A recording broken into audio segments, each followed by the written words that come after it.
За сайн байна. Одоо хэрхэн сайт дээр мэдээлэл оруулах тухай зааж өгье. Мэдээлэл эсвэл энд байгаа. За мөн түнчлэн нөр оцны энэ хэсэгт мэдээнүүд орсон байж байгаа. За ингээд нэг 5 мэдээ гарч иж байна. Аашаа орох юм бол бүх олноор нь уншиж чадна гэсэн.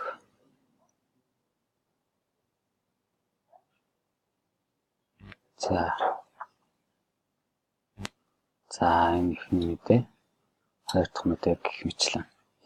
За шинээр мэдээ яаж нэмэх вэ гэхээр нэмэх төвчөн дээр дараад дарах шээ. Болгоно ачаад пост гэдэгт ярина. Дарна гэсэн. За ингэснээр яах вэ гэхээр шинэ мэдээ орлох цонх гарч ирнэ.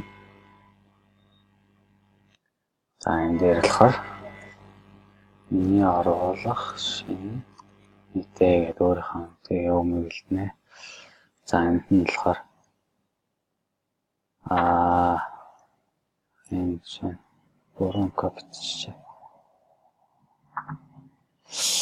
Текст мэдээлэл болоод зураг дуртай юм оруулах хэрэгтэй.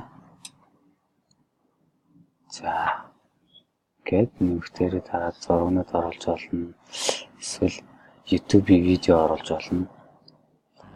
За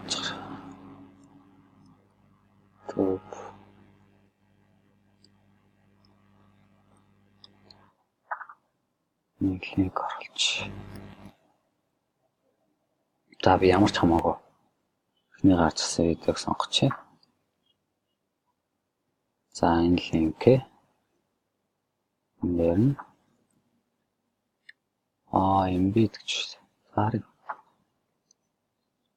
За орчиж байна. За гих мэтлэн ингээ оруулна гэсэн. За өмнө сүүлд нь энэ дээр дарж агаад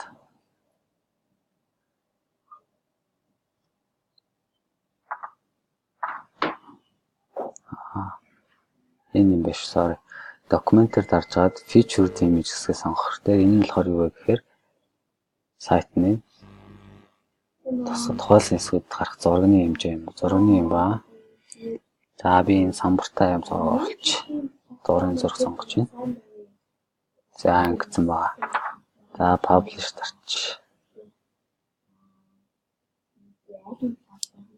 За ингээд үндсэн сайт руу орох юм бол мэдээж доотлолт манай оруулсан шинэ мэдээ гарч ирнэ.